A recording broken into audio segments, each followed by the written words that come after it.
Hey everybody, welcome to the WWE podcast. I've got a very interesting show for you guys today with Mary Grater returning to the show to give her thoughts on the whole virus, what she's doing, what she's been up to.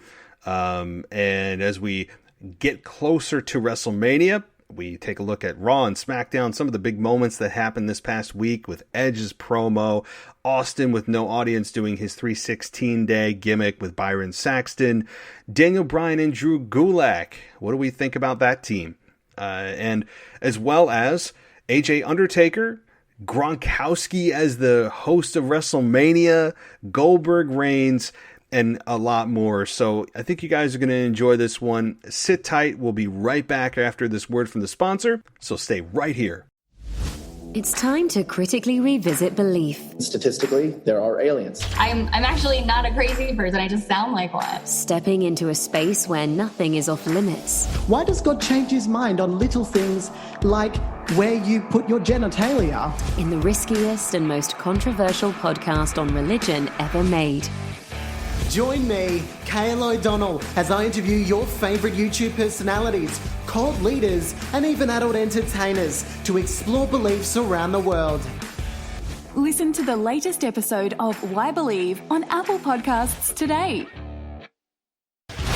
Welcome to the WWE Podcast, the most passionate and authentic wrestling analysis on the web. We've got you covered with every Raw, Smackdown, and NXT show, giving you a no bullshit opinion. We know you love wrestling. We do too. So let's get this show underway. And that's the bottom line. What? 'Cause Stone Cold said so. Hey everybody, welcome to the show as we roll on in this new world of ours. Everything is upside down, inside out. We don't know which way is up. We're on Netflix. We're checking our phones. Rinse and repeat, basically, right? You go grab something to eat, come back, go to the bathroom, and rinse and repeat. That seems to be the daily routine for the majority of us, unless you have kids, in which God bless us all, God help us all. I mean, yours truly as well. It's challenging when you're home, and I know there's a meme going around of now everyone gets to see what single mothers do in the job that they don't have, or something like that, and or stay-at-home moms, not single moms, but so. It's a crazy time, right? I mean, I don't need to remind you. It's being pushed in our face every chance you get, and I won't get too personal, as some people don't like when some people don't really like when I talk about my personal life too much, so I'm going to keep that to a minimum, but some people do, so I don't know what to do. You know what I'm going to do? It's probably what I want to do. How about that?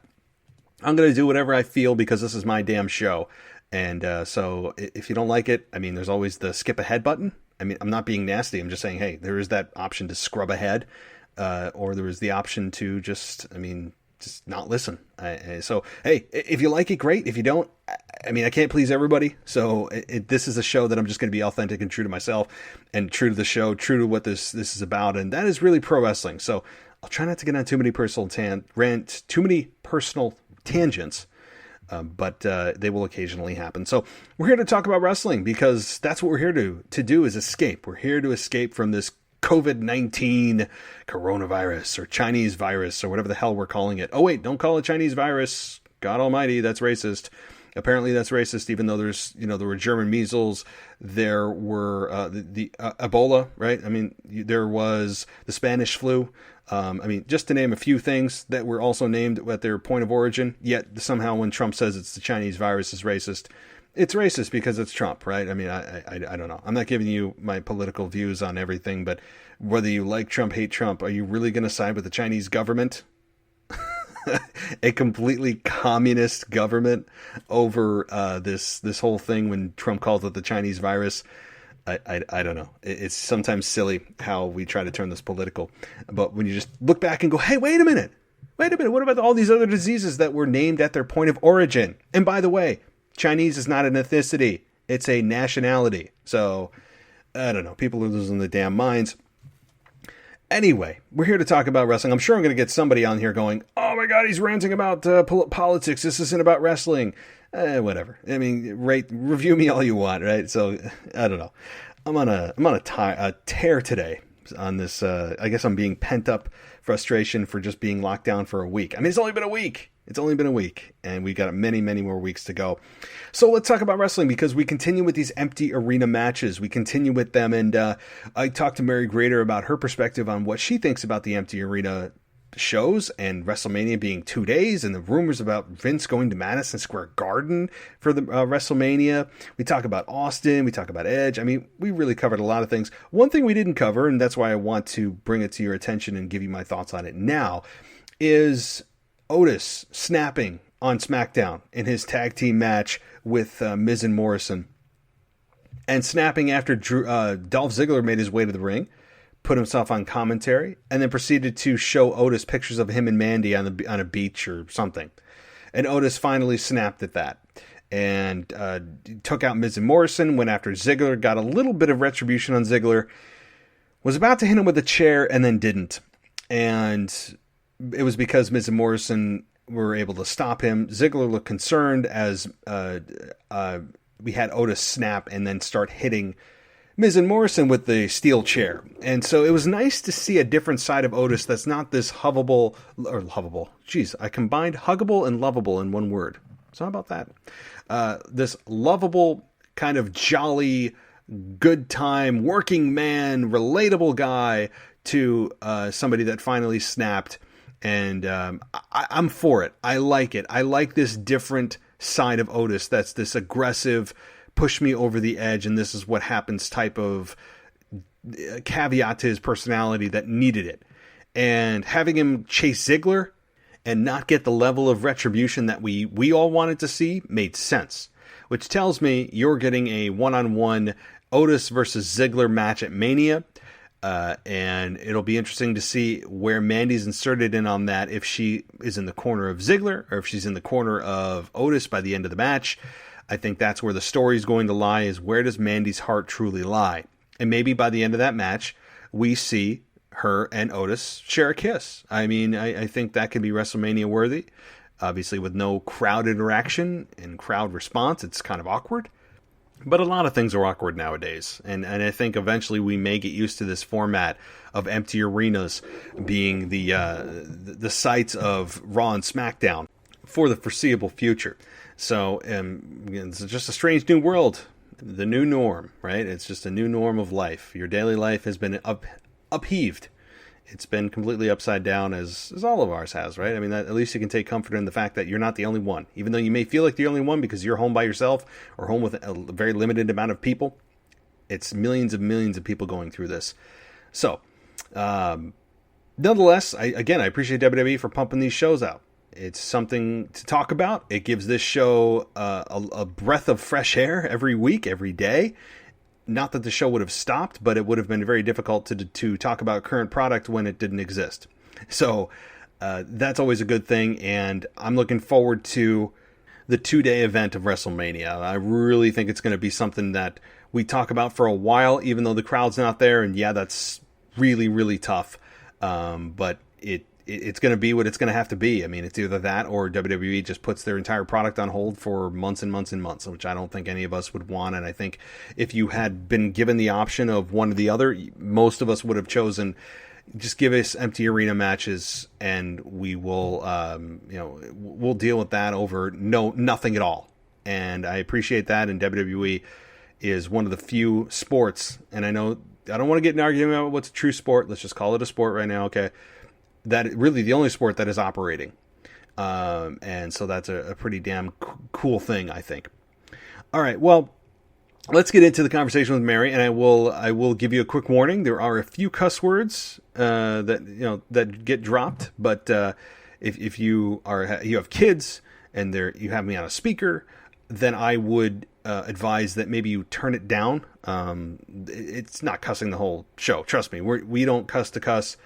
But this was a much more kind of informal show than usual, as WWE has, and the world has been kind of presented that way over the last few days and really up to a week now, we kind of let loose sometimes. And, it only happened a few times, but I want to just be sensitive and be courteous to the fact that if you have little kids and maybe you don't want them to hear certain words, then maybe you put headphones on for this show or just turn the volume down. Again, it only happens a few times and it's not until deeper into the show, but I think that it is something that is worth mentioning because I know I do have a younger audience, and sometimes people put me on a speaker and I just want to be mindful of that. So there's my kind card for the day, my good deed, if you will.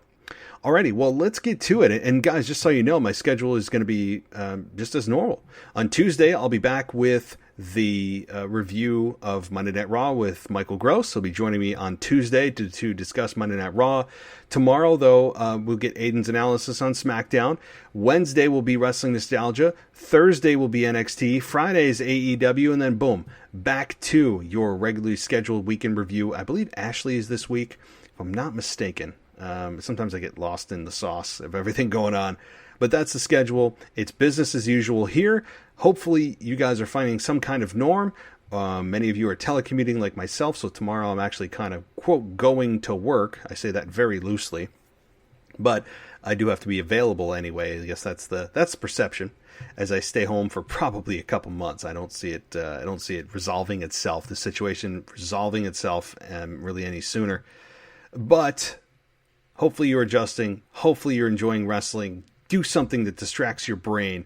Go for a run. Go for a jog. Go for a walk if you don't want to exercise that intensely. Do something, right? As the weather gets warmer and nicer, it's going to be easier to get outside and take comfort in that. And we'll all get through this. This is a bizarre time. Sometimes you think back and all of a sudden it's just out of nowhere. Like you were just living your life and then everything the next day was just gone. You're home. Everyone's in quarantine. Boom, boom, boom. What's up is down. What's down is up. So this is something that we will never forget. Never forget. And that's what brings us closer to, as human beings with each other, is shared experiences. And boy, do you have a lot of people to share this one with. I mean, I don't think you'll have too hard of a time. This isn't a hurricane. This isn't a flood. This isn't a snowstorm. This isn't an earthquake. This isn't even a terrorist attack that would bring tons and tons of people together. This is something that worldwide we share as human beings. So take comfort in that. But all right, let's get to Mary Grater and myself as we discuss everything that happened this week in WWE, almost everything, and we talk about WrestleMania as well. That is really, my God, 2 weeks from tonight. It's insane, but it's awesome. So take comfort in the fact that WrestleMania is still happening. I know it's not in front of an audience, but at least it is happening. And it's either that or push it back to when, right? August, September, October? No. So everyone be safe. Have fun, do something to get your mind off things, and I will talk to you soon. Alrighty, welcome to one of the strangest times in history, one of the strangest times as a wrestling fan, as a human being, and it is, our lives as we know it have turned upside down, and our day-to-day lives are just completely just disheveled. We're not sure which way is up. And we're only a week into this lockdown, depending, of course, on where you are. I'm in New York, and we have Mary Grater on the other side of the line here who's in Jersey. And so we are one of the top 5 states, New York being number 1 by a wide margin in terms of the numbers infected and all that kind of stuff. But we're here to talk about wrestling. And Mary, how are you dealing with this whole thing? And what do you think about these empty arenas that have been going on, the WWE putting on the shows at the empty arenas? Well, first off, thank you for having me tonight. 2, I hope that everybody who's listening to this is being safe and being cautious and they're taking care of, their elderly, which I am trying to do begrudgingly right now. Everything's kind of crazy right now, you know, like I don't know what's going on. We're in unprecedented times. I don't even know if this is going to be the last time in our lifetimes that we see this. This may be a precursor to things to come, but I just hope everybody's being safe and staying home and watching a whole bunch of TV shows, which is what I've been doing because I was trying to keep track of all this, and then I started binging TV shows. And Dare Me on USA. It's about cheerleaders, but it's a really good murder mystery. Watch it. Everything's crazy right now. empty arena stuff is weird. I work in sports, as most of you guys must know or maybe know, for SiriusXM. My department has been completely shut down because there are no sports right now. So the only thing that's going on is the draft for NFL, which probably should have been suspended, but whatever, because they're throwing around $30 million contracts when people don't know how they're going to pay their bills next week. But that's the USA, right? Empty arena things, it bothers me, but it doesn't. There's been a lot of videos online that have made it kind of like avant-garde and like putting music to the background. Like I saw like a seriously funny video last week of Cena and Wyatt talking, and somebody put I think the Twin Peaks music to the background. So it made it interesting. The thing with WWE, especially in times like this, I mean, this is unprecedented. We don't even know what's going on right now, but like after 9/11, WWE took it upon themselves to entertain the masses. And I appreciate that. I really, really do, because especially with sports being canceled, like it was the end of the basketball season, the end of the NHL season, Final Four got canceled. These are all things that I work with, you know, and then baseball was just starting up. I understand wanting to entertain people who need sports in their lives, and it's great. But some of the decisions that have been made right now in lieu to big events, so like WrestleMania and stuff like that. Being in the arenas, like, and being down in NXT arena and where the practice area is, I don't really have a problem with it. It's been weird watching WWE programming just because you're watching it for like promos, which Edge had a phenomenal promo on Monday, and then they're replaying Royal Rumble, and I've already seen this stuff. So it's a weird thing to navigate right now. How are you feeling about it, Matt? Well, in my shows this past few days, I've reiterated that it's the strangest thing I've ever dealt with in my 35 years now. It is something that I think we'll look back on and go, oh my God, remember that? Remember how crazy that was? I think that, the problem is that we don't have an end date. I think it's kind of like going on a diet where they tell you no fat, no carbs, no sugar, but, just until further notice. I mean, that's a lot harder to do than just do it for 3 weeks and then it'll be over with. And so I think not having an end date, because it's such a disruption in everyone's lives, is probably the hardest part for most of us, that we just don't know when things are going to go back to normal. We have no idea. And you can listen to the experts and what the CDC predicts, and you've heard doom and gloom. I've heard anything from a month to 18 months. I mean, you have no idea. But what I do know is that whenever this comes back, whenever the light switch is finally pushed back to on, that you're going to have a conglomeration, assuming that, which most seem to be predicting it'll come back, life will be as normal sometime this summer. If that's the case, you're going to have the conglomeration of like 4 major sports in the United States. You're going to have the NFL starting up. You're going to have baseball season. You're going to have hockey, and you're going to have the NBA finals. I mean, you're going to have a mass amount of TV, and plus all the pent-up frustration and demand. I really think that things could bounce back in a really big way. I mean, yes, this is all assuming that things come back as they were before, and that we're able to resume life as we knew it. But the thing is, I think if you focus on that how awesome it's going to be and how much you'll appreciate it, how much we'll appreciate sports, wrestling on top of it. So there's your 5th one right there.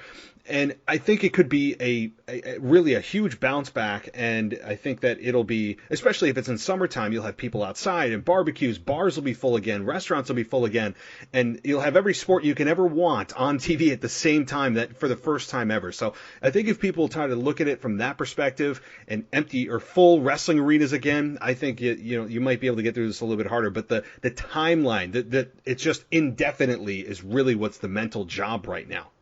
Yeah, and I agree with everything you just said. I think there's going to be a huge bounce back for sports in general. So I understand why Vince, maybe, even though he's been kind of weird right now, is doing their stuff. Like XFL was the last thing to cancel. I understand wanting to entertain the people while we're in this very uncertain time, and I appreciate it. But we got to look at things going forward, as you're saying, and like keeping people safe. So WrestleMania being canceled or hasn't been canceled or being removed or moved makes sense. And the thing about WWE performers other than professional sports is that that's their life. They just live to perform you. Like, professional players don't give a crap if you care about them or not. They're going to just do what they're going to do, you know, and like, it is what it is. But like, professional wrestlers specifically, they care. They want to be able to be there for you. So while this is all going on, and everything that's going on, and everything is crazy, and my life's been crazy, I'm sure Matt's life has been crazy. Some of the promos that we have gotten during this stuff is kind of like promo school. People were saying about that online. I think we've gotten some of the best stuff promo-wise because there's no rules right now, and I mean, I kind of like no rules, you know? Do you like no rules, Matt? Sign me up. Yeah. So, yeah, I mean, what you don't know if tomorrow is guaranteed. I think that the wrestlers right now that are still performing and doing everything that they're doing in their capacity to try to entertain fans and keep them calm, I think we've gotten some really good promos right now. And, like, Edge's promo on Monday was fantastic. The stuff between Cena and Wyatt has been absolutely great. And I don't have any complaints. I mean, it's just weird watching a live show that is in an empty arena and then them replaying like an old pay-per-view to fill in time. So that's the only thing that has been kind of like, I'll be honest, I told you before the show, I didn't really watch Smackdown this week because I knew that they were going to replay something that had already gone on. I was trying to keep up on the promos and the matches that were live and stuff like that, but it's a different environment, and like I think there is still a positivity that things can grow. What do you think? There is, and while, you know, I was kind of mixed on WWE putting in filler matches, and we saw the Royal Rumble in its entirety. Yeah. And I get it, and some people love it, some people hate it. Most people are kind of indifferent or tune out and come back after it's over. At least on this SmackDown, we did get a Bray Wyatt, John Cena WrestleMania 30 match, so it was something relevant. It made sense to show that if you're trying to fill time with a pre-recorded match or something from the past that you integrated into the story that's going on. So to see that match again, and I watched the last 40% of it with Wyatt and Cena at WrestleMania 30, it was nice to see that match again to remind yourself of what the story WWE is trying to tell of John Cena and The Fiend, being that the downfall of Bray Wyatt's career started at WrestleMania 30. And that The Fiend was born that night. I mean, that's kind of a stretch, right? I mean, it's not exactly the low point of his career, but I guess if you look at it as a whole, fine. Okay, Bray Wyatt was on the ascent until WrestleMania 30, and if you want to use that as a general time in which Bray Wyatt's career took a downturn, fine. I mean, there were certainly some moments he had beyond that were not exactly the pits of his career, but fine, I'm with the story. So if they're going to do it, at least make it relevant, and they did this time. And like you said, the empty arena promos, it can be very awkward, or it can be a slam dunk. I think last week's SmackDown certainly was great with Cena and Wyatt. That worked very, very well. Edge's promo worked very, very well. I really enjoyed those two things. I guess the aura is still a little weird, and it's a constant reminder, even though WWE is an escape from what we're trying to see on a daily basis, you're constantly reminded by the empty seats of what's going on. So no matter where you go, you can't hide from what's going on in the outside world. But I appreciate what WWE is trying to do instead of just pausing the entire show and moving it to June or July. And I'm totally on board for that. It's funny, when the loudest thing in the arena is Michael Cole's voice. I mean, you can hear his commentary while the match is going on, which means the guys in the ring can hear the commentary with what's going on. And sometimes I hear calls that they make in the ring, and I don't want to hear that stuff because that really takes me out of the moment. But I mean, it is what it is. I'm not complaining. It's a very, very strange vibe. Yeah, I mean, I think that's what's going to be the normal going forward, I haven't been watching other federations because everything's so crazy right now. I'm just trying to distract myself from the news. So I've been watching a lot of TV shows and stuff like that. I've been trying to keep up on wrestling, but there are the arguments that AEW is doing this better than WWE. But I just appreciate both of them in general. Trying to put on stuff to entertain the masses that is new and live.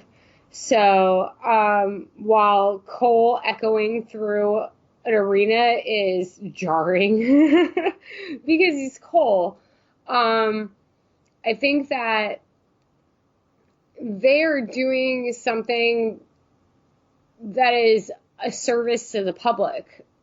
I don't think any of this is bad.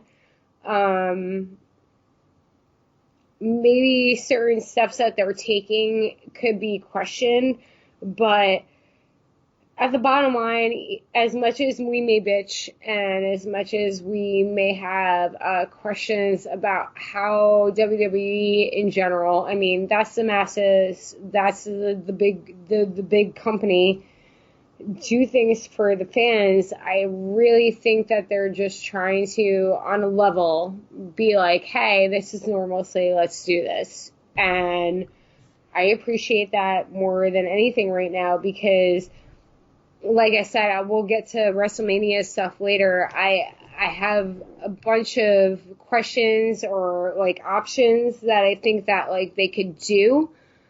And I just think that right now everybody's so uncertain and we need that stuff. So, I don't really care what they put out. The Mojo Rawley, what's his name? Gronk? Yeah, Gronkowski. Was a garbage show. That stuff. This is the kind of stuff. And I understand WWE's temptation to bring in a star like that. He is... You could argue one of the top 10 greatest tight ends of all time in professional football. I get it. And he was on one of the winningest teams in professional football history, the New England Patriots. On that team for 20 seasons, right? Forever. I understand all of the accolades that he has had. I understand that he is a household name to some degree. I understand that.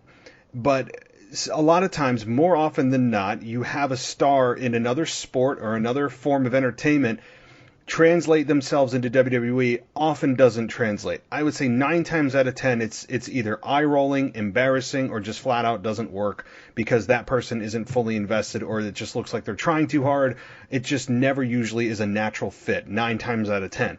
Of course, you have your exceptions. Ronda Rousey, Brock Lesnar, Kurt Angle. We've seen people do this before, but it's a very rare instance. So do I think Gronkowski is going to be a great fit in WWE?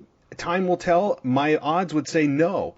I don't think he will. We've seen it not work before. I understand he's a larger-than-life personality, and he's all about partying, and that's what he's trying to convey on TV. This past week on Smackdown with him and Mojo coming out and saying, get hyped, get hyped. They look like a bunch of high school jock a-holes. I mean, they're playing the baby faces when you have King Corbin come out and try to run them down, and you have Gronkowski and Mojo Rawley do the old, I'll stand behind you on all fours and I'll push you over. I mean, it's embarrassing, especially if you're trying to get Gronkowski over as a babyface.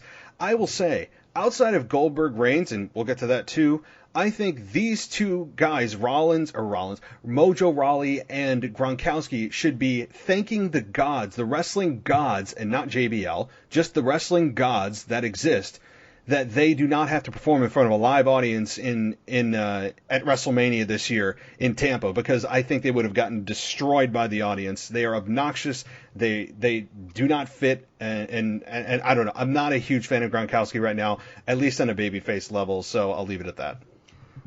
He's in the same vein that oh man, I'm gonna try to remember the MMA guys, so you're gonna have to help me with this about right now. With Conor McGregor? No. The guys that signed with Cain Velasquez, and yes. Who was the other one? They signed. No, the recent. So it was Cain, and who was the other guy? There was another guy. I don't know. Okay, whatever. Yeah. It's in the same vein as that. That's what it is. I understand who Gronk is. His former quarterback retiring and signing with another team is completely shadowed that. I'm not going to get into sports right now, but like Tom Brady going to Tampa Bay is just, you know, like I hate Tom Brady. Like I do. I hate him. My team has beaten him twice. The Eagles has beaten him once. I think he's a smug motherfucker. But despite that, I still think he's the greatest of all time. And there's no denying that. Anybody who tries to argue that about, like, Tom Brady not being the greatest quarterback of all time, don't talk to them about sports. And, like, I only follow, like, football, like, at this point. I used to follow hockey a lot, but, like, football is the only sport that I still really follow. And I have a passion for it. My father was a football coach. It's ingrained in me, you know? So Gronk, like, debuting on, like, Smackdown. Yeah, he could be the host, but, like, he's doing a stupid dance. Like, it's in the same vein of Velasquez. And then in Fury. Was it Fury? Fury was there. Tyson Fury. There you go. Fury. Boxer. So them, like, trying to put, like, major people in a spot in wrestling. And, like, we've learned time and again this doesn't work. Like, yeah, it works. It works with Brock or Kurt Angle. These guys were elite athletes. I'm not saying that these guys aren't elite athletes. I'm just saying it's a different fucking, excuse my French, effing world. It doesn't make sense. So I have my reservations about it. Like, I don't think that, like honestly, on a level, I don't think that, like, Gronk would be a bad wrestler. I don't think he would. Just the way that they're displaying him. That's the difference between him and Ronda Rousey. Do you get what I'm saying? Yeah. Like, Ronda, yeah, she wasn't an NFL guy. She was an MMA person. But, like, Ronda was already doing wrestling stuff, and she took all this stuff seriously. Yes, she was a fan. I'm not saying that Gronk wasn't a fan. I'm sure he was, and I'm sure he appreciates the business. But Ronda was already working the wheel, like, you know, before she even got into this.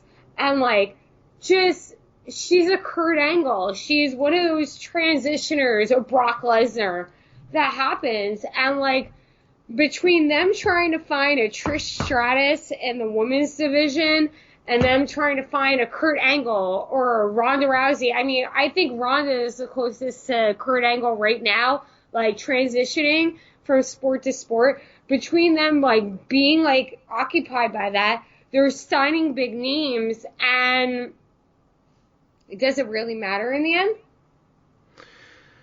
No, I mean, it's not an easy thing to transition into. You have, guys and gals come over here thinking what they see on TV is easier to do than when they get there. And when they get there, it's a whole different world. There's things you have to understand. Camera angles. There's timing. There's There's obviously the physical part of it, but there's also the ring psychology is not easy to learn. There is a myriad of things. It's not just, oh, I got to carry the football. I got to learn our plan. How do I go here? Be more aggressive. It's much more simplistic, I think, in a traditional, quote, sport in the United States than the professional wrestling because of so many other elements other than just the in-ring part. You obviously with promos, probably the hardest thing to learn is promos. And Gronkowski is I mean, he can be himself and get over, maybe, but I don't think he'll get over as a babyface. And like you said, the presentation with Gronkowski has been very obnoxious. It's at least so far has been party boy, kind of frat boy a-hole that thinks he's, the hottest thing since sliced bread. That has been the presentation, and I really, really dislike that presentation.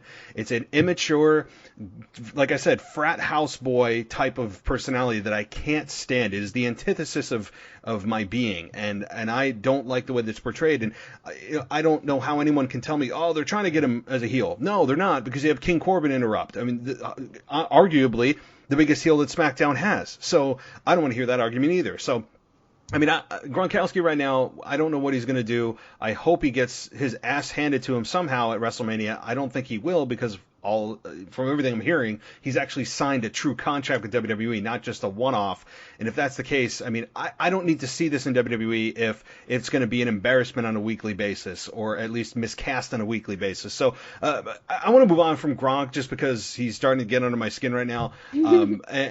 So Austin 316 Day. I really wanted to hear, and my quick thoughts on this is that without a crowd, my God, it really hurts Austin. And he is my favorite of all time. He is the GOAT, the true GOAT, not the Becky Lynch self-appointed GOAT. He is truly the GOAT. And I really think that having an empty arena is probably the most striking and damaging to Stone Cold, because it's such a huge part of what Austin is the massive reaction. And when nothing is happening and they're playing to a crowd that's not there, I know they were dealt a crap hand and they're doing the best they can with it. But outside of that, with the cue cards and Byron Saxton rating him like he's a judge at Olympic event or something, I mean, it was what it was. I thought the cue cards were kind of out of Austin's realm. It was weird that he was defining what 316 Day meant, and then Byron Saxton ends up eating a stunner. I will just say to end it, it really hurts when Austin doesn't have a crowd to work off of, because his character is built around that. So my opinion going into this was like, this is going to be the first time in 20 plus years, right? That Austin is going to walk out and his music's going to hit and he's not going to get a reaction. And like, Austin still, to this day, gets the biggest reaction for anybody because he's Steve Austin. He's a messiah. Screw Seth. He's a messiah, So, I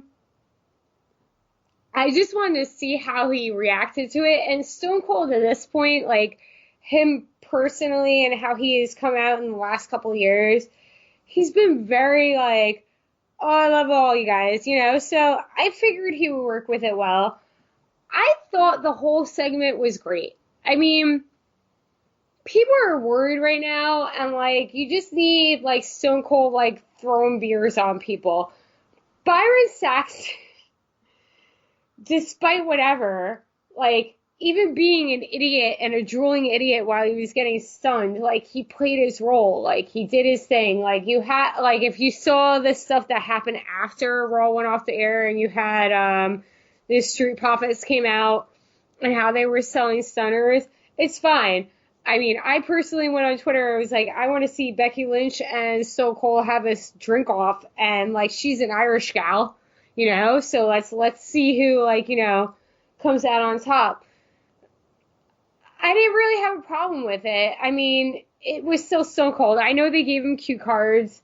I wish he would have, like, went off on a rant about, like, being there for each other right now, because he's done that in the last couple of appearances, like, saying how much he loves his family and stuff like that, and the wrestling family. But, like, I really, like, overall, I didn't have a problem with it. I was in New York on Tuesday night, and, like, we went out and bought Stone Cold beer. We had Steve Weiser's it was the first time that I tried that beer, and it was just because I was so enjoying the fact that he was going out there doing his thing.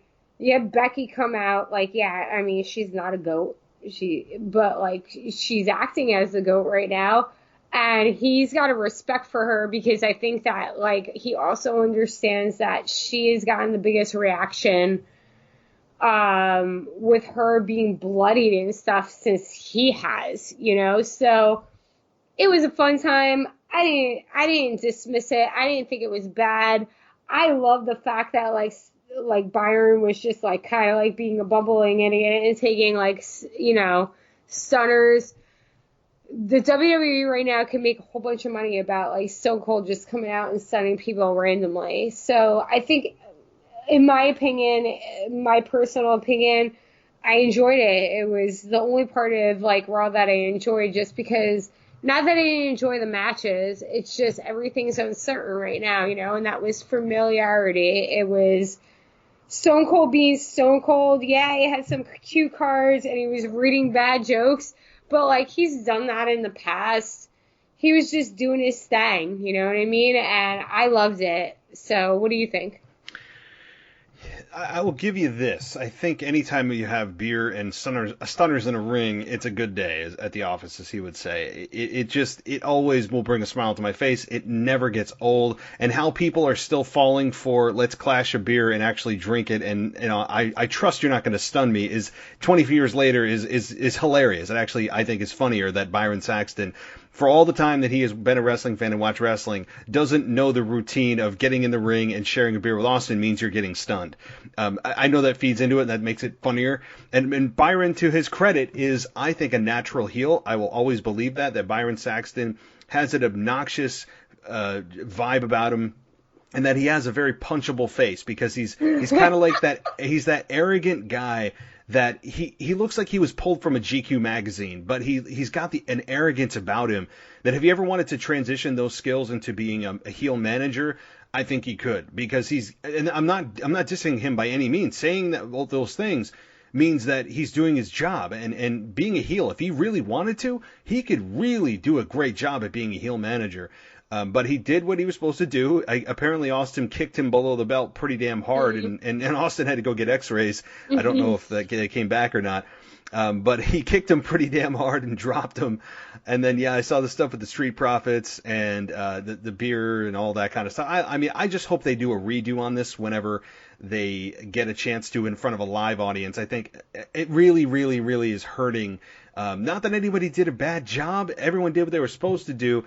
But hearing the pop of the crowd with the stunners and the beer, that's to me what really brings the emotion to it, and like a substance to it. But I loved it. I mean, from the perspective of hell, it's Austin. It takes my mind off what's going on in the world. Stunners, beer, it doesn't get any better than that. I mean, and I agree with you. I hope they got like a recoil so they can, you know, do this in front of a live audience. You know what I'm saying? But like, there was just something so comforting about Austin, like, just stunning people. Like, poor Bill, that ring was a mess, man. There was so much beer all over everything. And, like, my friend pointed out to me that, like, Stone Cold was doing his gig, you know? It was just, like, poor beer. So Becky was drinking all that stuff. She wasn't, like, letting, like, a sip go out. So, like, Becky, in that thing, she was like, I'm gonna get hammered, you know? And that's what everybody's doing right now. Like, not for nothing. That's what people are drinking right now. They're doing whatever they're gonna do. There was, like, last week before Colbert went off the air, Stephen Colbert, if you don't watch the show, and I haven't watched him in months because, like, it just got repetitive, but his last show, he apparently opened the show with a bottle of bourbon, and he just started getting wasted on stage. And I was mad that I missed it, you know, because he's trying to relate to people right now. So even though it's a little fictional, Stone Cold, like, stunning everybody, you know what I mean? Them drinking beer and having a good time in the ring and, like, just doing what they do and being there, like, Stone Cold Steve Austin being there in the middle of all this is so huge. You know, because a lot of people wouldn't do that stuff. Like, everybody's being super careful right now. I hope people are being super careful right now. But famous people are being, you know, Stone Cold's in that range. He's in his mid-50s, man. He can still get it. But, like, he went out there and he did what he had to do for the company. And that's what makes him the GOAT. Like, screw your Hulk Hogan stuff aside. I legitimately, Stone Cold is the best thing that ever happened in the WWE. And anybody who argues with me and tries to be like, oh, Hulk Hogan's the best, blah, blah, blah, I will fight you. I will fist fight you. He comes through in any time of need and just makes everything seem kind of sane, even if it's not sane. It's like all's right in the world when Stone Cold in his music hits. It's just like, you just go, there it is. I mean, I still, after all these years of Austin and being retired from the ring since, 2003 at WrestleMania 19, I still at times, when heels are beating down a babyface at the end of Raw, I still have in the back of my mind that the glass is going to break. I mean, it's so ingrained in my mind that he is a part of the WWE, and it was so strong and it was so hot. Nobody in the history of wrestling burned hotter than Stone Cold. You could say they burned longer. The Rock was there longer. Hogan was there longer. John Cena was certainly there much longer, but nobody burned hotter than Stone Cold Steve Austin. I don't care. That's not even an argument. No, it's not. It's just science. So it's still in my brain, and anytime he's there at his age doing what he's got to do, he need to do that at this point in his life. He certainly doesn't need to. I just hope, that again, I could say that, hopefully he'll do it at WrestleMania, but again, it's not in front of a live audience. I was hoping that this would lead to a little bit more than just the stunners and beer, which is awesome in and of itself, but that it would lead to something more at WrestleMania, like him being a guest referee. I actually thought he would be the guest referee between Seth Rollins and Kevin Owens. I thought that since Seth said to Kevin Owens a couple of weeks ago on Raw, hey, you can choose the time, you can choose the place, and you can choose the stipulation. I thought he would choose the time and place at WrestleMania, and the stipulation is a special guest referee of Stone Cold Steve Austin. And we didn't get that. We didn't get anything. We got just the stunners and beer. Again, that's fine. But so close to WrestleMania time, I was hoping we'd get a little bit more, and we didn't. Okay, so segueing, since you're so good at setting up, how do you feel about this WrestleMania situation? How do you feel about, like, in a time like that, I'm saying that, but it's this. How do you feel about McMahon not calling WrestleMania and being forced for Tampa Bay? And before you go into your stuff, I saw that, it's been moved to the NXT Performance Center, which is awesome. I mean, they're all down there right now anyway. Why not? But, the rumors were on, I think it was Tuesday. So on Tuesday, I see an article pops up that McMahon's trying to get in the Garden. And I'm just like, why? I understand that the Garden holds more people than the NXT arena, but you're not getting any fans anyway. So, why would you try to do that? And, de Blasio and, Cuomo right now, if you aren't from my region, I am a New Yorker, New Jerseyan, they're going to let that crap happen. So, what are you doing? If you're not going to have any fans, this is my proposal, okay? I'm giving my proposal right now. I don't know if anybody else is do this. Maybe it'll show up on another show tomorrow. Right, Matt? This keeps happening. So, and I'm not naming names because I'm still in a zone right now. So, hey, so you're not going to get any fans going into Garden, right? I mean, you can't. I know first off, I'm still mad that they didn't have WrestleMania 30 at the Garden. I was always mad about that because all the WrestleManias, the 10 years were at the Garden. You guys wanted more people, so you stopped doing that. So the Garden, why it's the mecca for wrestling, has been obsolete for years, and they've only been doing house shows. And literally, what was it, like, Matt, a year, in the last year, they started doing live shows there again? Yep. Okay, so I understand that the Garden is a lot of money to rent. You're still the WWE. You got a lot of money. I don't want to hear that crap. Anyway, so your Mania has been scratched from Tampa Bay. You move it to NXT. Okay, fine. And then, like, you're trying to move to the Garden, and it's just like, why though? You can't get fans. Like, I don't understand. Like, in New York, I'm living in Jersey, but I work in New York. I'm telling you people right now, if you don't know what's going actually on in New York is shut down. There's nobody there. There are still people on the street. It's maybe more than, like, a suburban place, but New York is shut the fuck down. And I'm whispering that because there's nothing going on right now. So why would you want to move something to another, because it's New York City? Like, you haven't had any of your pay-per-views there. You haven't, you haven't done anything there. And now all of a sudden, because you're in dire straits, you want to move into New York when you're not going to get the same amount of, it doesn't matter. Nobody's showing up there. So my thing is that, keep it at NXT Arena, which they obviously have done. This was a rumor, 5 days ago. They're having, WrestleMania at the NXT Arena, and they spread it into 2 days, which they should have done to begin with, because WrestleMania is way too long. Do you agree with that, Matt? I think it should be a 2-day event. So you do that. So here's my other thing. I understand that you want to entertain the masses, and there's not sports going on, and everybody's needs something to do. So you have the 2 days. My thing is, you have WrestleMania, and all the wrestlers that are wrestling during the match that is currently going on, they should be in the arena, right? And they should be giving their honest reaction to it. So everybody who is scheduled to be in NXT Arena for WrestleMania should be sitting in the audience and having a live reaction, because the thing is that, I think that they should have postponed WrestleMania. WrestleMania is what it is, but, it's nothing without the fans. And, you stopping it from being in arenas like Madison Square Garden because it only has 25,000 people, you want 80,000 people. Okay, that's fair. But, you're putting on this huge spectacle, and you have... Nobody's putting 80,000, 100,000 people on right now.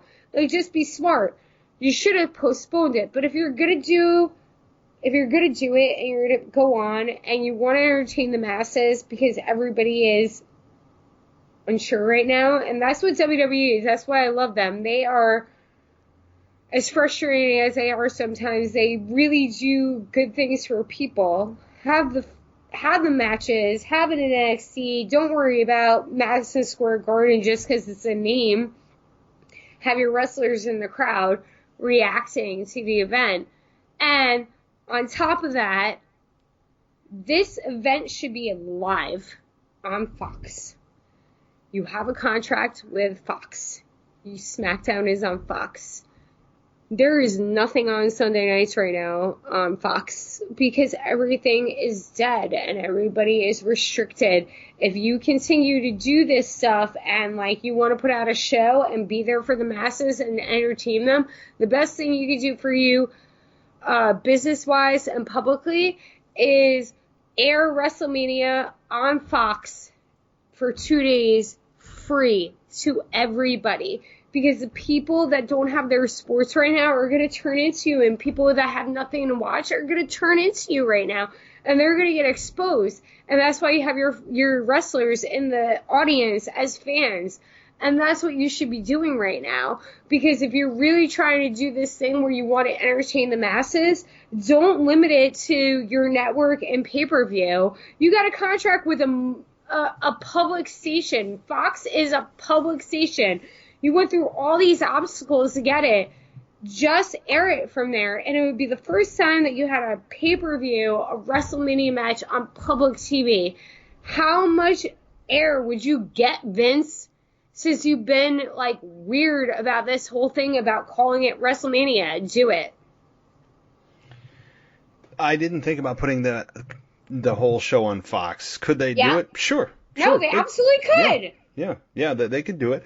And having this 2-day event, I think it's actually partly by design, partly because they might be forced to. What I mean by forced to is not the fans complaining it's too long. They've heard that since they went to the stadium type of design at WrestleMania 21 or whatever it was. So I don't think that's part of it. I think that they may be indeed actually restricted by, and should be, by whatever the state of Florida, city of Tampa says you can have X amount of people in the building. So if you can have X amount of people in the building and it's only half those people that are needed in that day, maybe they're within the limits of whatever restriction is happening at that time.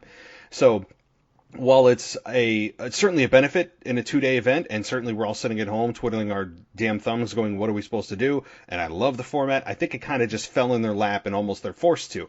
By the same token, it is a good idea to do it 2 nights, whether it's for that reason or not, because it's a weekend event.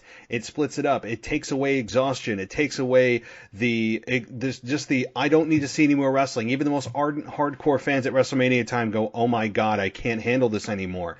I need a break, and my brain needs a break from wrestling of 6-7 hours straight.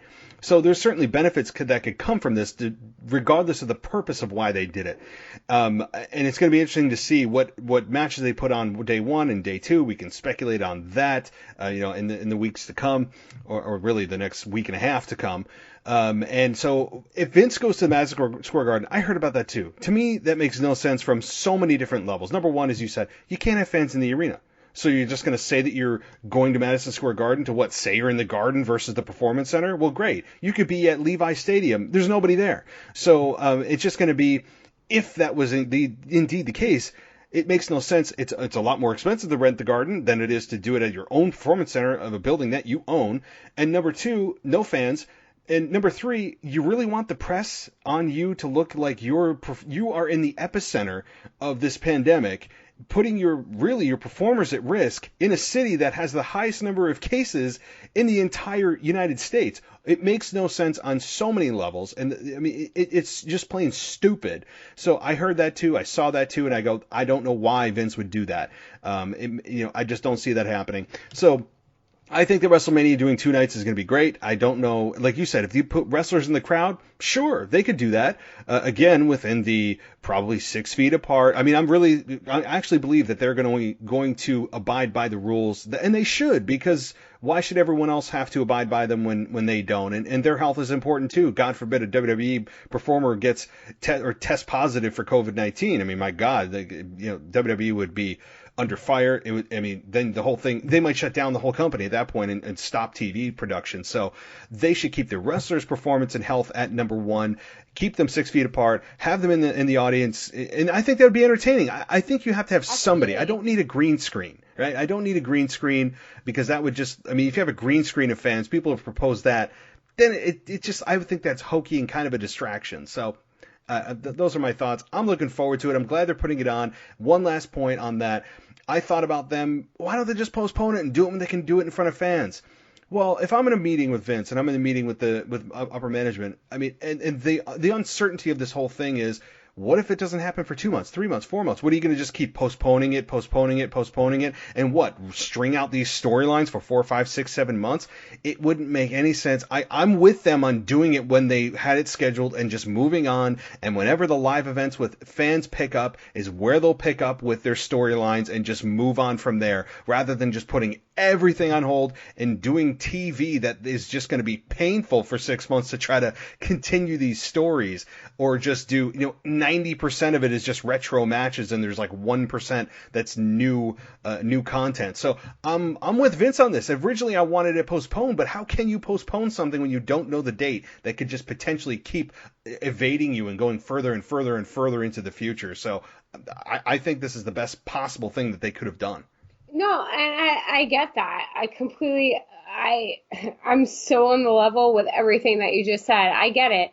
And like I said, WWE, if people don't remember 9/11, this is what they do, you know? They want to distract people from everything that's going on. It's like that's what wrestling has always been to me.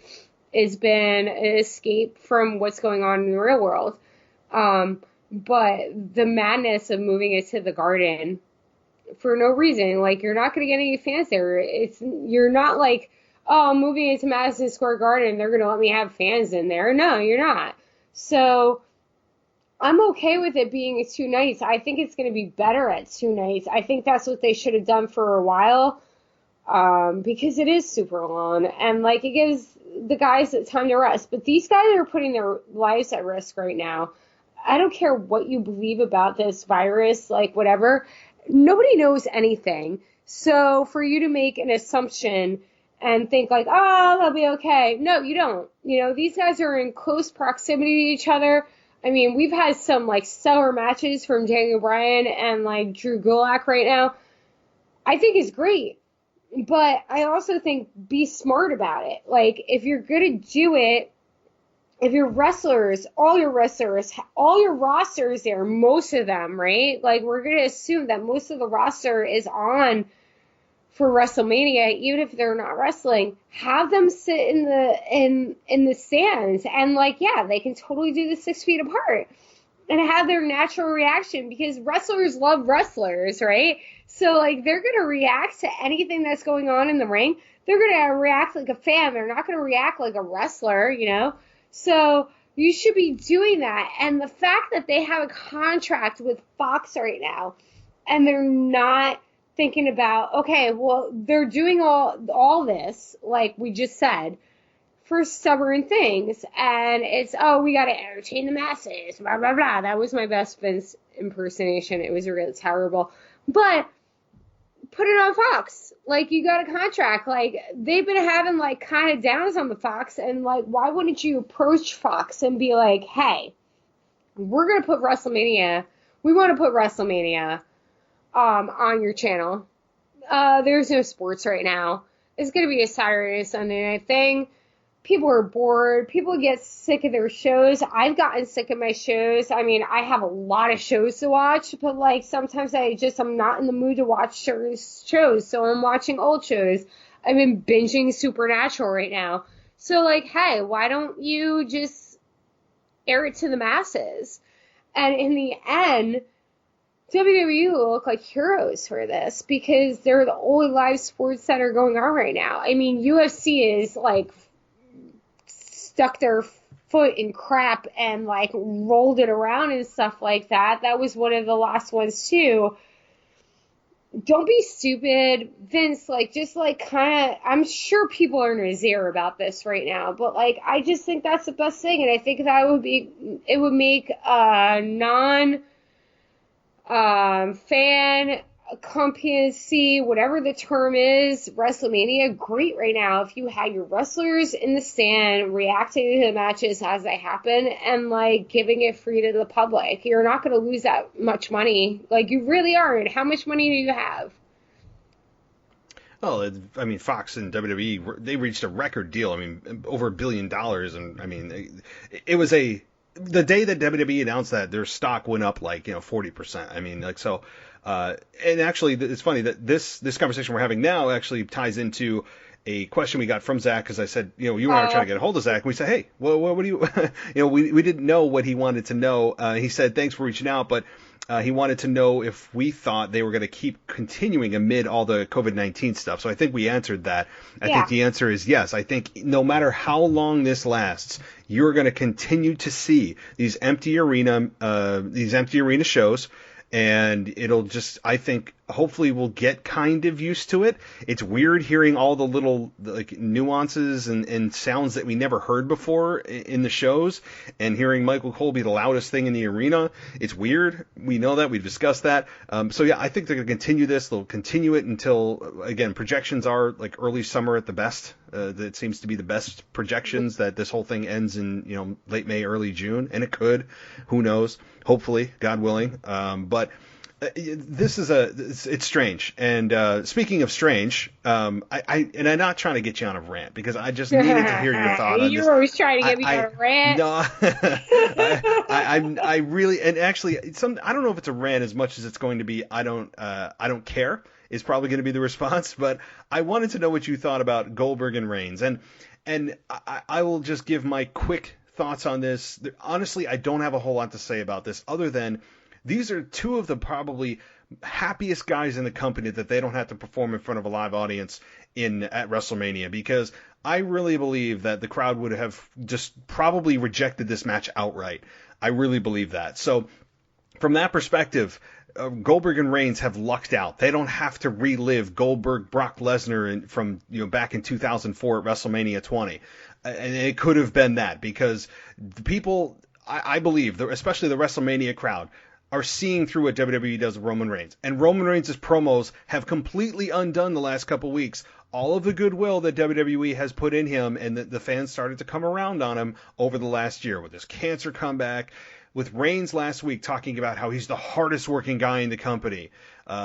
Really? You're harder working than Daniel Bryan? Really? You're harder? I mean, like, you could go down the list of guys that you just basically crapped on saying you're the hardest working, right? And then this week coming out and saying that, coming face to face with Goldberg and doing the contract signing, and boy, WWE loves their contract signings right now. But Goldberg said to Roman Reigns that, obviously you're next. Roman Reigns said to Goldberg that, I was selected by other guys before you, that they chose me, as in he's talking about John Cena. He talked about the Undertaker. He's talked about all these men that he has faced at WrestleMania, Triple H, that they chose him and that he'll be the next guy on his list. He said he beat them all, and I'm going to beat you at WrestleMania. It was a very I mean, neither guy is great at promos, so this is just extra bad in terms of the promo. And Goldberg or Roman Reigns, if he's playing the babyface here, WWE is doing an awful job of him portraying the babyface, as they've done his entire career as a face. So that's my two thoughts on it. Obviously, I think Goldberg's going to drop the belt, as we all envision it happening. Do you even care about this match? No. As you said, I think that Goldberg's going to drop the title to Reigns. With Reigns saying all this stuff, it's just weird right now. Again, I don't really have an opinion about it. This is kind of a flow over match. I'm more concerned or into Brock Drew. I can't stand Goldberg, so I don't have an opinion. It's not even I don't even have a hatred for Roman Reigns. I just think that it is what it is, and they're gonna move through. And again, we just said we're in uncertain times, so them just making up stuff as they go along, that's what's going to happen right now. I think it's more of an interesting thing of Becky and Shayna, and now Bayley being in what was it? It's a six-pack challenge. Six-pack challenge for his title, and that's what I've been saying for months, getting the title off her hair and putting it on Sasha. I think Sasha is going to win that match. So I don't, like you said, I don't care about Roman Reigns, Goldberg. It's just, whatever. Undertaker coming out with AJ this week was more significant to me than that's what's going on, because Undertaker looks weird. He's a mixed breed. He's half Undertaker and he's half badass. And he had all that gear on. He looks in good shape, So right now, as far as WrestleMania goes, I'm more hyped for that match. I'm more hyped for Edge and Randy Orton, obviously. And I'm more hyped for the six-pack challenge for Bayley against everybody else, because I think that the title is going to go to Sasha, and it's going to completely change the women's division. I think it is too, and Paige coming out. Paige is coming back, though. I think that, Yeah. not to cut you off, I think Paige is coming back, but this whole thing just, like, delayed it. You know? I agree. So I think that they made this thing and her, like, announcing this match. I think that just because it's not, like, fluid like it normally is, Paige is coming back and Paige is getting that title. I 100% believe that. But I also think that this is a way, like I said, like with Bayley and Sasha being like sidekicks and stuff like that, and it's being reversed and not the way it should be. I think that Sasha takes the title at WrestleMania and Bayley's her sidekick, and then we're getting Paige back. I think that's a possibility, or Bayley retains and you have Paige come out the next night. I mean, you wouldn't build the tension with Bayley and Paige the way you did on SmackDown. I know Paige was via Skype, but you wouldn't build it with a lot of tension between those two if you weren't eventually going to get there. WWE they don't have a history of promising something and then not delivering it, or teasing it and not delivering it. Typically, they are very good about at least being obvious about a match that they know the fans want and that they feel that they can deliver sometime along the way. And so if it is Paige and Bayley, eventually, if Bayley retains at Mania, I would go with Paige versus Bayley and having Paige finally take the belt off Bayley. And I know WWE has put Sasha in this match, and that to me is really the big thing. I mean, that is the takeaway here beyond Paige teasing, even though she said she can't come back, that there is some tension there. The big thing here is Sasha being involved in this match. Does she take it from Bayley? You know, what does she do? Does she not get physical with Bayley until the end of the match if she's still there? There's a lot of tension. I mean, obviously the easy answer is, the lazy analysis is, well, it's going to come down to Bayley and Sasha, and it very well may, and that's probably the odds-on favorite. But there's the chance that maybe Sasha's eliminated and you don't have to worry about that, and Bayley retains, and then you get Paige returning the next night after Bayley's gloating about beating 6 other women. And not to get on a side note, but I'm getting on a side note with that. You have Tamina being involved in this. How is that even a thing? Wait, Tamina's? I didn't even know about this. Wait, hold on. Tamina's involved in this? Take a look at the six-pack challenge, the competitors in that match. For the women's title on SmackDown. Guys, if you haven't watched SmackDown, and I know some of you do, some of you don't, some of you rely on this show to give you a quick review, take a look at the women that are involved in the six-pack challenge at WrestleMania. It's scary. I mean, as far as the names of the people in there, outside of Lacey Evans, who has admittedly been very, has been prominently positioned in the company. You have Naomi. Okay, fair. She has been, since her return has been relevant.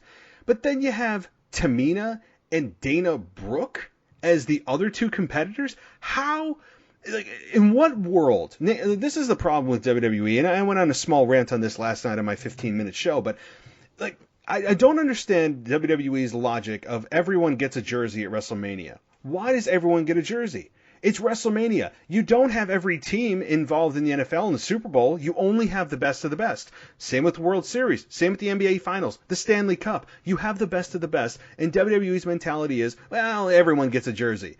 And I think, well, number one, I know that people are saying, oh, well, they're in the company. They should get a chance at WrestleMania. No, they shouldn't, because that's reserved for the best of the best. And when you do this and you put six women in there, 3 of which deserve it, 2 of which have no business being in there. None. 0. With Dana Brooke and Tamina, who, again, where the hell is she? Is she even still employed with the company? Dana Brooke has more of a... I'm not saying, Dana Brooke is, the best of the best, but, Dana Brooke obviously has more... gout or whatever the term is to be in that match than Tamina does. At least Dana Brooke has been competing on some sort of level. No, she has at least been on TV used in an occasional enhancement match. But my point is, when is the last time Dana Brooke even won a match? I mean, if you're not going to have wins and losses mean anything, then okay. I mean, I guess. But the point is, you're at the biggest show of the year, of which 2 of your competitors in this match have done nothing to earn it and haven't won a match in name the last time these two even won a match. I mean, wins and losses have to mean something. So that's my only point. I know they're trying to give everyone a shot at WrestleMania. They always have a women's battle royal or a six-pack challenge or a fatal four-way. I get all that. But from like a storyline perspective and a credibility perspective and just making freaking sense with how people get put on the biggest stage in a championship match for two people that have not even shown a way to earn it other than, okay, they've been here a while. Well, great, but at least build them up for that. If you're going to put them in this match, at least make the next couple of weeks that you have left, make them win a few matches, make them relevant, instead of just, and they're probably sitting at home going, oh, wow, I'm in this match. Wow, how did that happen? I mean, it's just, I don't know. I'll stop. I get it. It's like me being like, in cheerleading in 1994 and everybody get a participation trophy, and I probably should have been on the cheerleading team. I get it. I don't know. We're going to have to see how this works out. Again, I think that everything with everything that's going on has been kind of skewed too, even though I don't think that the WWE would be not doing this during this stuff because they're typical and this is what they do. But I'm basically saying that Tamina, being a body, is the same thing we could say with Elimination Chamber. Why was the Riot Squad in there other than Ruby Riot? Do you have any answer to that? I have the same argument. That doesn't make it right. I mean, and furthermore, you have Shayna Baszler, obviously the focal point of that match, and I know we're talking about Chamber, but you have Shayna Baszler come out and basically tear the flesh off Becky's neck and then get rewarded with a shot at the championship inside Elimination Chamber and mow through people. I know she, quote, had to earn it, but the whole premise that WWE has been guilty of since day one that I've been watching, since 97 at Bad Blood, is that WWE uses the logic of all you have to do to get a championship match is attack a champion. That's all. You don't have to actually go through a tournament. You don't have to, though. Yeah, I know, and I know that you can't always do it in an official, structured way, but they're very kind of lazy way and non-logical way of getting somebody a championship match is just to attack the champion backstage at their home in the middle of a match, screw them out of something. So all you have to do is just be an a-hole and attack a champion, and you get your match. I mean, that's essentially what WWE has been booking for decades now. So, I mean, yeah, again, we'll see. I don't have, you're absolutely right in everything that you just said. I don't have a response to it. It is what it is, but we will see. I think that Shayna is taking the title. I mean, I would hope that Shayna is taking the title. Things have been iffy. Wrestling's been weird right now. It's hard to follow. So you make your assumptions and you're going toward the trajectory, that was probably wrong, path, where wrestling is going. And you just kind of sit on it, There's so many things going on right now. Again, I'm happy that they're doing a 2-day thing, but I also think that WrestleMania should have been postponed because you can't have WrestleMania without the spectacle. And if they're not putting wrestlers in the arena to make up for that spectacle, then what's the point? And that's it. I don't even have I really hope Drew wins the title, but I don't even know if he's gonna win the title from Brock because there's been nothing. There's no build up right now. We're kind of watching on a clock to clock thing. So what do you think about it? With Brock and Drew, I'm looking forward to that match. There hasn't been a whole lot of build either. I know, obviously, with Brock Lesnar's extremely limited schedule, they're not going to use him on a weekly basis. I don't know if that would have changed had this whole virus thing and changed the whole dynamic of where they're doing their shows. But this coming week, Brock Lesnar and Drew McIntyre were advertised to both be at Raw, so I would assume that both guys will have some kind of interaction. I would assume after the 3 Claymore kicks that we last saw from Drew McIntyre on Brock, that Brock would get his heat back this coming Monday. just makes sense. I think Brock is going to probably get maybe an F5, maybe 3 F5s to kind of even the score and get the heat back. So, I mean, I'm looking forward to the match. I would absolutely say with very, very, very high confidence that Drew McIntyre should be anointed at WrestleMania, should take the belt off of Brock Lesnar. And with another championship match, and this is actually one of the last notes I had, what do you think about Sami Zayn winning the Intercontinental Championship at Elimination Chamber from Braun Strowman? And then you have kind of Daniel Bryan now inserting himself with Drew Gulak, and if Gulak beats Nakamura next week, Daniel Bryan gets a shot at the IC title, but we still have Braun Strowman out there. So how do you think this is all going to play out? Do you like do you like Daniel Bryan and Gulak? What do you think about the whole storyline going on here with the IC title? I think it's awesome that Sammy finally got a title. Yes. Because that guy has been so overdue. I don't care about, like, circumstances or anything like that. Like, Sami Zayn should have been a title holder, whatever title, especially the Intercontinental title. That made me happy. I'm glad that he got it. He's long overdue. That guy is a backbone, and I mean, he deserved the title more than Nakamura. I'm sorry. Like, Nakamura bores the crap out of me. Like, they have a terrible, like, WWE has a terrible track of, like, doing, like, foreigners and stuff like that. Like, just, like, doing people that aren't in their groove. So, like, it's not that I hate Nakamura. It's just, Sami Zayn has been overlooked for so long, so I'm just glad they had his title. What he's going to do with it, how they're going to pertain to it, it might be a Dean Ambrose, run. I'm not saying that. So, what was the second part of the question? It was about... Daniel Bryan and Drew Gulak. I think that's awesome. I mean... Daniel Bryan is Daniel Bryan. Anything that Daniel Bryan does, I'm never gonna hate.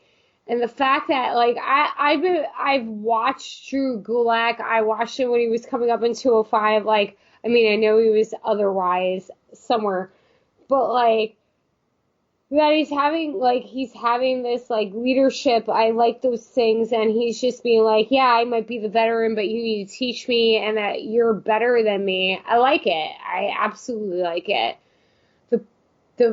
The bothersome thing is that, like, WWE doesn't follow through on stuff like that. And it's the same thing with, like, Sami Zayn being in his faction, let's say right now. Like, how long is that going to last? So, while I like the Daniel Bryan stuff with Drew Gulak, and I think it's good, because both of them are just, like, so, like, ridiculous. Like, the stuff that they've been putting on the last couple of weeks, despite everything that's going on, has been, like, amazing. Like, I haven't been paying attention a lot because you said, like, the repeats, like, showing, like, Royal Rumble or showing Elimination Chamber. I haven't, but, like, I've been looking for their matches. I've been looking for everything that they're doing, and I think it's great. I love it. I love their alliance. Yeah, no, I agree. And this to me is really about elevating Drew Gulak, a name that probably 60% of people didn't even know prior to Daniel Bryan getting involved with him, because they didn't follow NXT and they didn't follow 205 Live. And they just did not know who Drew Gulak was, and now they do. And that's a good thing. I'm always for elevating stars to create that next star. Daniel Bryan and Gulak seem to have a very natural chemistry. I like the way that they work together. They have similar styles. They look kind of alike in certain ways too, with their beards and their hair. They just are gelling. I hope they keep this together and there's not a turn from Gulak or anything.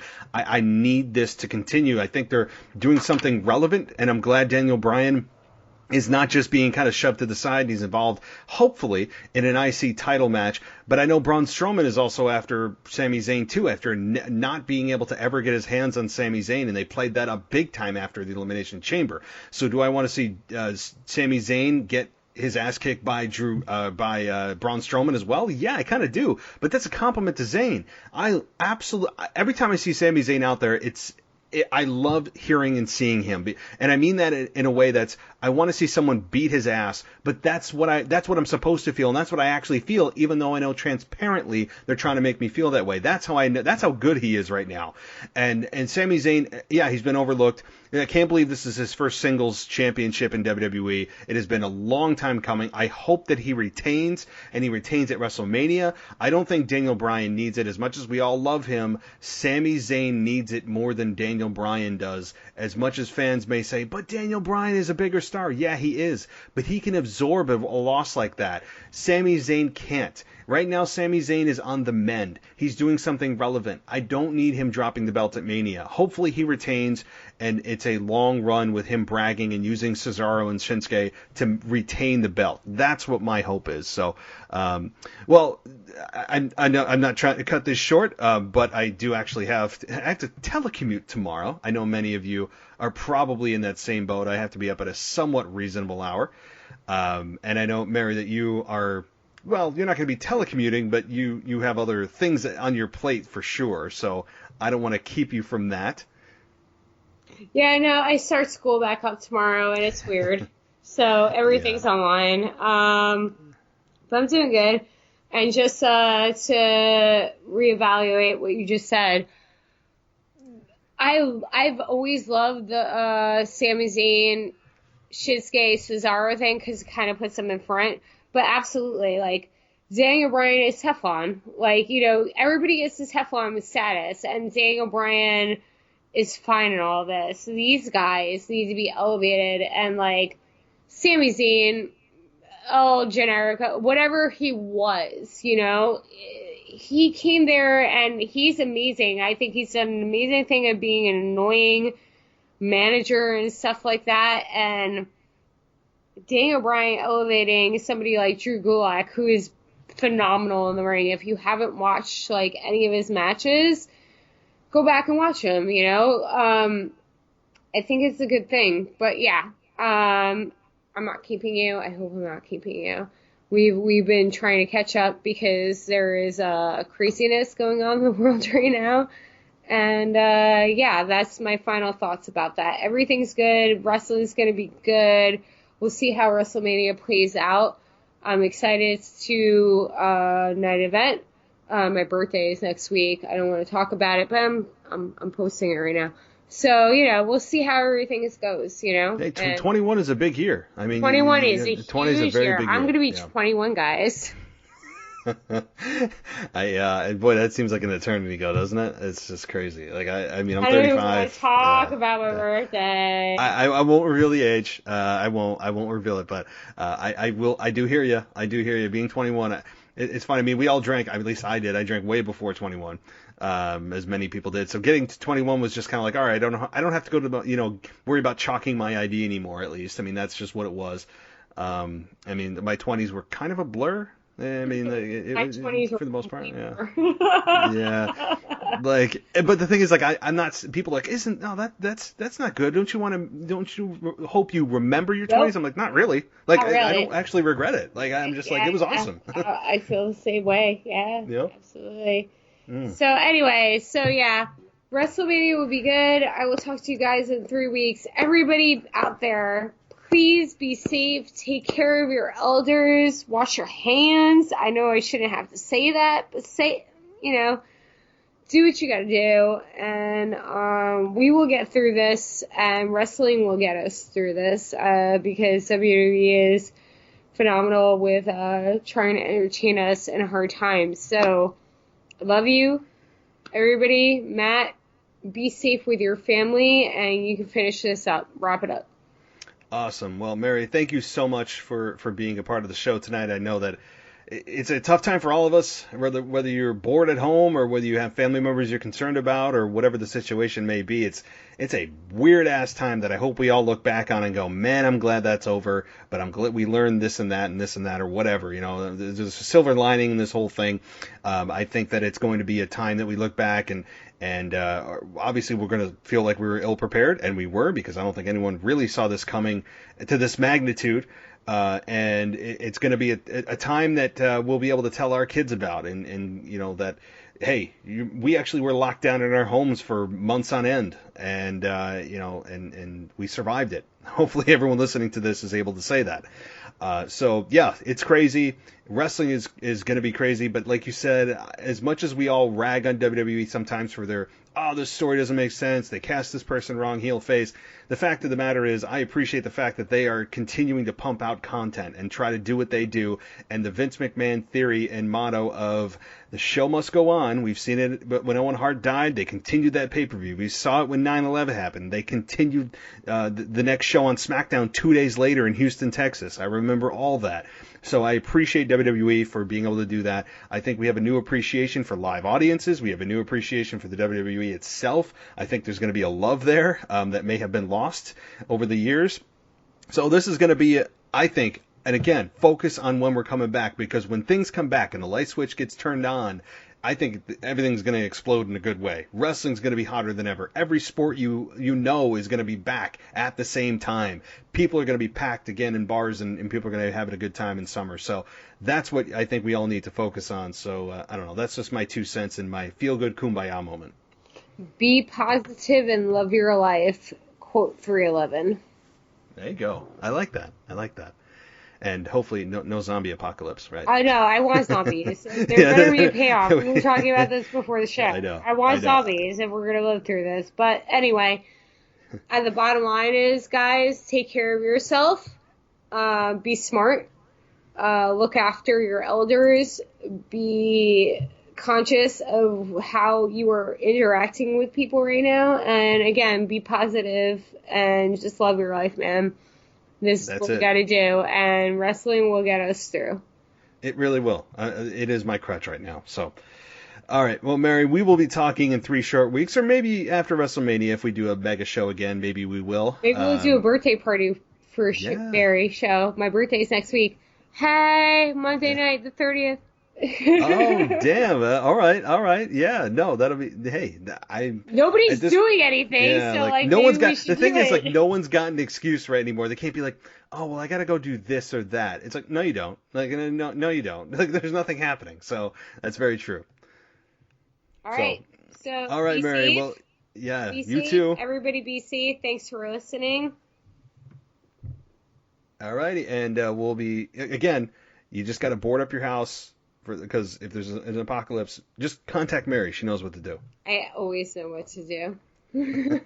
All right. You take care. All right. Have a good night. All right. You too. Bye. Thanks for listening to the WWE Podcast. Don't forget to subscribe on your favorite podcast app so you don't miss a show, or head to WWEpodcast.com. And for all of these shows ad-free, head over to patreon.com/WWE Podcast. Until then, we'll see you next time.